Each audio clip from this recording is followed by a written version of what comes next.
a very low infection rate. Length of stay is very short compared to other countries, and the patient would be satisfied for being treated in Jordan.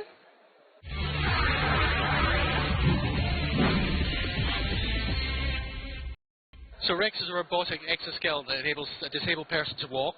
It was developed 11 years ago by myself and my best friend. We both started the business at the moment, but it involves many of the other major facilities in the Northern Emirates, such as Sharjah and Ras Al Khaimah. Now, at the moment, the medical tourism is focused mainly on two areas. That is wellness, so that's health screening of all sorts, and aesthetic medicine, because the practice of aesthetic medicine is a world-class standard here in the UAE. However, as time goes on, the healthcare tourism must focus on more acute medicine. Treatment of, for instance, cardiac conditions, neurosciences, rehabilitation, and more complex malignancies. And this is where the larger facilities and the complex facilities, such as the University Hospital Sharjah, will play a role in the future of medical tourism, simply because they have the expertise in terms of the doctors, the nurses, but also the infrastructure in terms of equipment, intensive care units,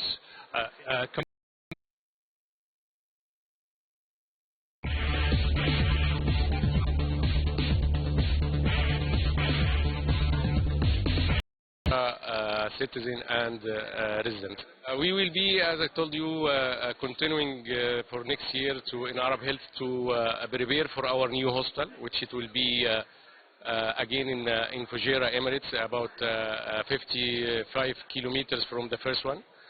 And we have our development for the hostel existing in Fujairah. We new division and the new centers excellence of to come in Fujairah hostel.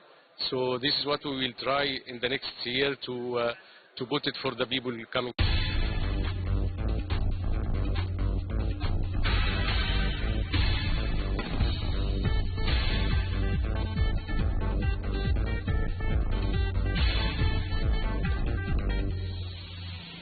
As you know, the Arab Health is one of the largest specialized in healthcare in the world. And are showing us their what services, the product they have, new products. And also we find many doctors and nurses come for looking for a job. So this is a really chance for a Sharq hospital to get staff, like medical staff in here, because they come from all over the world looking for a job.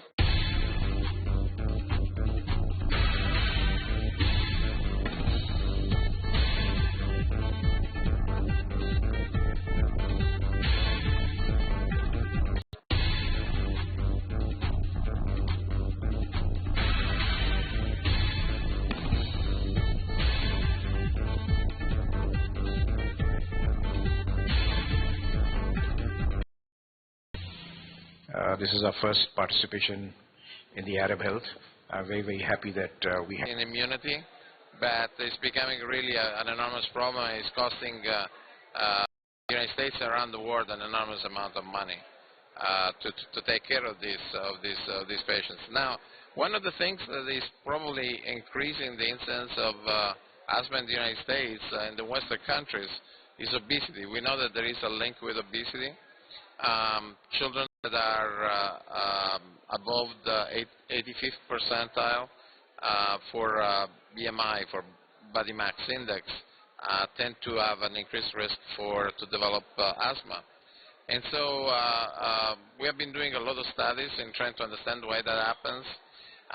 One in particular indicates that asthma is not that much linked to weight, but it's linked to the metabolic abnormalities that are typical of obesity. So when the child becomes obese, one of the first things, obesity is a multi-system disease. Affects the children that participate in this program tend to watch TV much less, tend to be much more active, tend to do more sports, and so forth.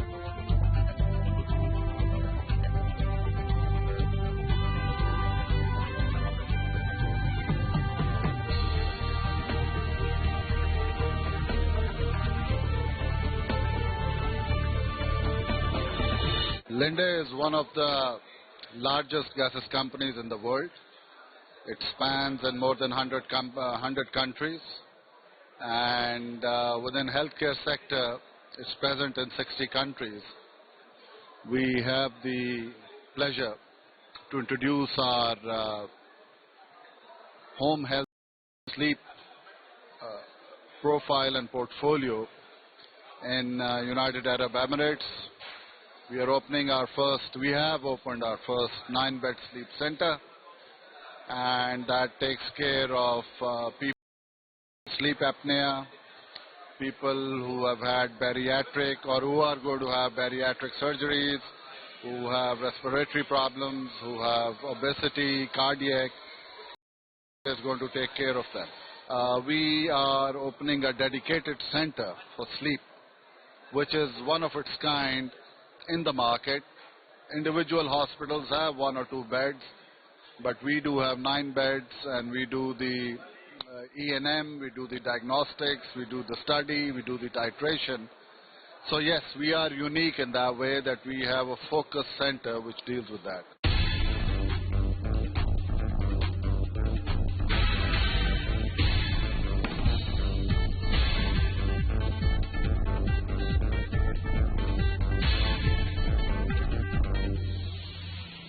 Our company is based here in Dubai, and it's concerned with feminine care product and healthcare product. Actually, now our product line is the women's sanitary pads, and after that, we're going to introduce a new feminine product and to fill in the gaps of all the feminine care line. It's our first time to participate as Lenizer here in Arab Health 2015, and actually we select this exhibition because it's a very well-known exhibition here in Dubai and worldwide, and it's a really successful exhibition. It has been here 40 years, and every year it's getting improved and getting many exhibitors here and many entrants from outside and worldwide. So it's benefits for us to be here in Arab Health and to promote our product and our company as a Dubai-based company.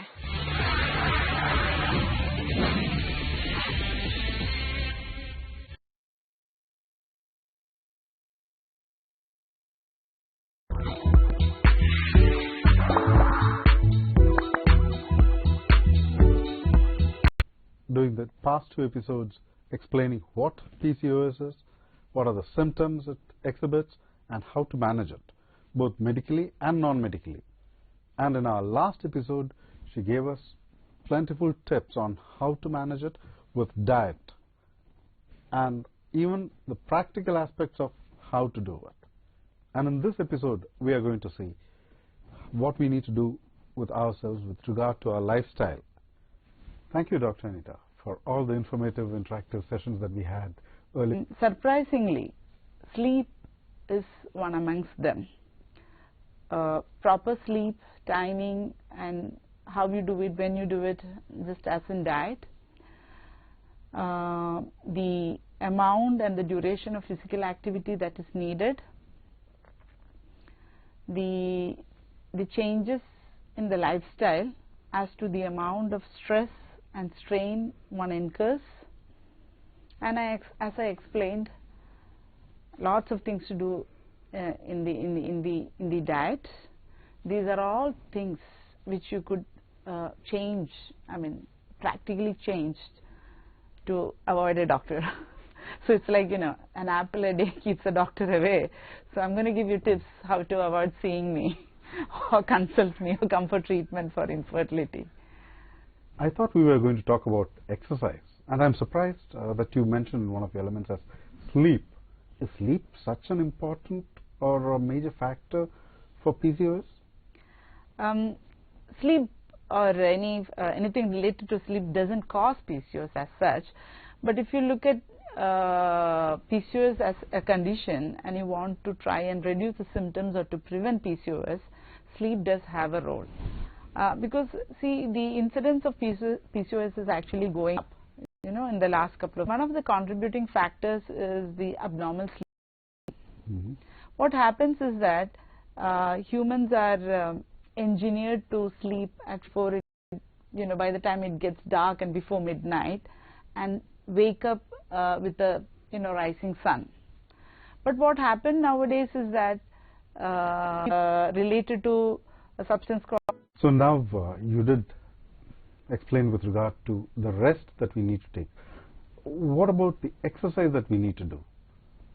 The amount of exercise and the type of exercise that we need to do to prevent PCOS? When it comes to exercise, again, I think I can ask you to do exercises like aerobics, gym, swimming, yoga. Everything is available. But I feel is that people keep saying that okay, you have to work out, you have to do exercise. What I feel is that you have to look into it in a practical way. There are some exercises which might be relevant to one person, may not be possible for another person. True. See, if you are a full-time working person, you may not even have time for exercise. Again, you have to rearrange your life in a way that you should be able to inculcate some form to it. It was quite simple. You can do a lot of things sitting down. You move your neck. Yeah. You can do this. You're working in front of the computer. Take a small gap after 15 minutes, half an hour. Move your legs, hands. Do something. You can move your legs. You can bend. You can do many things. You can do stretching. So you could move your body a little bit if you are in an office job. Okay. Saying this, it is not just sufficient to move yourself like in this way. You do need an intense exercise for at least half an hour. So I said early, try and find something which is comfortable for you, which is available for you. If you like to dance, join class. There are a lot of benefits. One thing is that you do get your exercise. Other thing is that you're developing a hobby which you might actually enjoy, and it's healthy for you. It's good for you to have a hobby. Both for mind and body. Yes, it takes away all your troubles, your job, your family, everything is away, and you just enjoy yourself. See, if you are a water person, go for swimming. Swimming has a lot of advantage because it provides all the exercise that is needed, and it spends extra calories because you are obviously in the water. It spends more calories than when you are actually working out. And I think that women should join some classes to keep themselves active. What else we can do? I think one of the best form of exercises for PCOS is yoga. I've done special episodes on yoga before or after this, but you have to watch it. Yoga is fantastic. It has so many actions, not just an exercise. It changes the way you even think. So I think it's very useful if you can. And if you can actually find somebody to teach yoga, you could tends to advance, the weight tends to go up. All complications. All complications. Most of these gynecological problems starts to come with age. Saying that, you have to put your studies and career also in this thing. So that is one aspect. The other thing is that what I do find that couple even after getting married, they tend to get separated for the purpose of either study or for purpose of career. Job. So those kind of separations do negatively affect fertility and PCOS. Humans are built in a way that the whole thing is biological. You have to understand that these things are biological. Biological in the sense that the ovulation, fertility and all these things are controlled by hormones released from the brain. So the fertility hormones are controlled, the ovulation, all these hormones are controlled by hormones released from the brain. Okay, so we have something called hypothalamus and pituitary gland in the brain. So what happens is that our daily life, the way we live, the way we think. See, I'm tired by the end of the time. So it's time that we think seriously and we weigh the options. Change what we do. Yeah. To weigh the options and choose what we really need. Is it the career, the money, or the family and health? Yeah. This is that I've had into disease as such. Because when we think of disease, we don't relate it to our lifestyles and any of these things. That's totally different. You take medication, it goes. That's what we usually think. But polycystic ovary, hugely lifestyle disorders. So if you change your lifestyle, you know, you might actually get completely all right. I remember I had a patient whom I used to treat for PCOS. She was a little bit on the overweight side. I used to give all different medicines, injections I tried. She would not ovulate. You try everything, she will not ovulate. You know, we have a festival called Onam in Kerala. And then I asked her to go for some dance class. She went and joined for some dance class called Tiruvadira. So this is kind of a local dance that people practice. So 1 month she was on, you know, a hectic dance class, you know. So, you know what happened the next month? I see her coming with pregnancy. And then, you know, 1 month of dance class was enough for her to. So, you know, it's good. I've seen a lot of patients responding to regular exercises. So if you add medicines with exercise, you know, done. It's done. It's good for you. She has a nice little cute baby now, who is 1 year old. She should have answered. I have a general training in general orthopedic and sport injuries and spinal surgery in particular. So now, doctor, what is the actual need for a spinal surgery? Surgery is quite wide filled. Actually, we do deal with trauma cases, we deal with deformity cases, we deal with degenerative cases, which is age-related, and we also deal with some pathologies which cause some neurological problem affecting the spinal cord, nerve roots across the spine from top to bottom. What are the new advancements that has come in spinal surgery? Actually, spinal surgery has advanced significantly over the last 10 years. Method used to use external. We deal mainly with the two deformities, like what we call it scoliosis, which is S shape of the spine deformity, or what we call it a kyphosis, which it is the inclination of the torso forward. Okay, could you just explain that in more? Yeah, I mean, basically, this deformity happens usually in adolescence life, where some diseases affect the spine and can lead to the progress or to maintain itself. And we do have a natural history and some parameters to judge every case according to that. And after that, we will advise the patient, well, okay, you need only observation every 6 to 12 months or every 2 years, or we can sometimes treat temporarily in a cast brace of the to prevent progression of the deformity. And sometimes we operate to correct the deformity. Sometimes we deal with children where they are still growing, and we have a different technique for these children, like doing magnetic rods and elongating rods, where every months we can have to really do some adjustment on this rod to make it longer, allowing the growth of the normal child to happen until certain age where we can fuse his spine in certain position. In that case, he can continue his life actively in the best way. For how long will the patients have to be hospitalized? Variable, but it is about anything between 2 to 5 days.